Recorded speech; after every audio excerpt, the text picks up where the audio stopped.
What's with player control?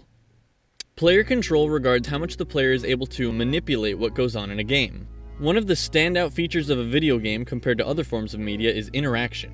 One should inherently be able to control a game, otherwise it's just a video or picture. But control isn't dichotic, it's analog. Just because you have control over something doesn't mean you have complete control over it. There are varying degrees of control a player can have, and game devs often try their best to give the player as much control as possible.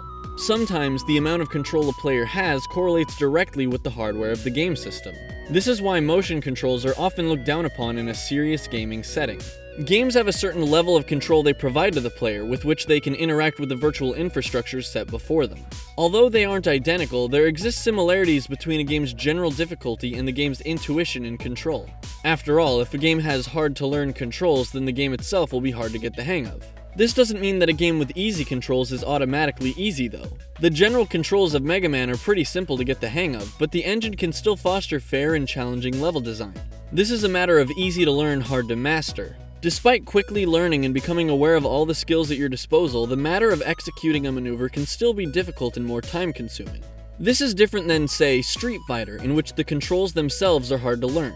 It'd be pretty hard for a beginner to immediately execute a Dragon Punch. To do a Dragon Punch in Street Fighter, one has to make a series of inputs. A veteran player might not have too much trouble with this, but a new player might mess up trying to do it. And these are just single moves. Games like this often rely on the use of combos that can turn a single complex move into a series of long, intricate button and timing combinations. In other words, getting the hang of all of this is not an easy feat. After a decent amount of training to become well-versed enough in controlling the game, you now have to deal with the stress of battling against an opponent. This can consist of knowing which moves to use against them while also trying to predict and adapt to the moves they throw at you. Basically, one must first rise above the skill floor by learning the mechanics of how to play. Only then are you able to use what you've learned to face different types of challenges. We're very used to seeing this second part of the gameplay as the game itself, and most of the time, this is the case. After all, you wouldn't stop playing Street Fighter once you got the hang of it. One could argue that this is when the game really begins. This doesn't mean that all games are like this, though. Perhaps there's a game that ends once the controls are learned. What an abstract idea. Obviously, one couldn't make a game that literally ends when the players become accustomed to the controls. Nothing can really gauge whether or not the player is in control. In addition to this, like I said before, control isn't dichotic. If the player has some handling on the controls, but the player doesn't have complete control, then does that count as having learned the controls? All this is to say, the game can't be the judge of that. Instead, we should consider a game that ceases to be fun once the controls are learned.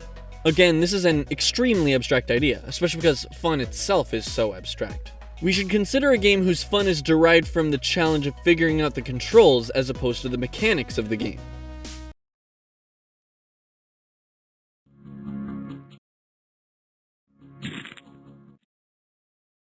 QWOP was a viral game about trying to run 100 meters. The player controls an avatar using just 4 keys, Q, W, O, and P. This control scheme is very difficult and unnatural, as the player is controlling the avatar's calves and thighs. The game's popularity was built upon the extreme challenge of needing to make progress with such stilted control and movement. Some were able to complete the game by making it to the other side, even if that meant making some pretty unrealistic movements in the game. Obviously, fun boils down to subjectivity. I'm not going to assert that mastering QWOP makes it no longer fun. However, a master of the game isn't seeing any new challenges. Replaying the game provides no variance, as each playthrough is just like the last one. In other words, once you've mastered QWOP, it has little replayability. You'll beat it once, and that'll be cool. You can still show off to your friends your amazing skill, but the game itself is no longer presenting you with new hurdles to overcome. Abstractly speaking, the game has ended. But this is pretty cool for casual players of the game. People who never choose to commit their efforts to mastering the game can continue to find some kind of enjoyment from it. But is there a way that QWOP could have been designed to stay fun even after the player learns the controls? I would say yes. Imagine if after completing the 100 meters you were placed in a new level where you were faced with new obstacles. Imagine a staircase that you have to lead the character up. But QWOP is a simple, silly browser game. One wouldn't necessarily expect it to feature a great deal of levels, especially considering most players would never get past the first one. However, QWOP isn't the only game whose enjoyment is derived from the struggle of learning the controls. This is also the case for games like Surgeon Simulator and I Am Bread. Many players will have trouble ever passing the first level, but there are tons of extra challenges beyond that for players who somehow manage to become adept at these games. One should take note that all of these games are very silly. These games are all pretty much jokes, and they're all rather self-aware of this. Perhaps the reason for the humor is to mitigate frustration generated in learning the controls. This might suggest that a humorous approach is the most successful way to make and play this kind of game. I think this notion does a fine job at demonstrating just how important player control is. So what's the point? Player control is an inherent device to games. Removing it entirely essentially makes a game no longer a game. Even hampering the player's control will typically result in frustration. In order to have a game that relies heavily on giving the player obscenely challenging controls, it's unlikely the game will be taken seriously. As a result, the games that fit this description tend to be very silly. If nothing else, this should serve as a true testament behind just how fundamental control is to games. And that's what's with player control.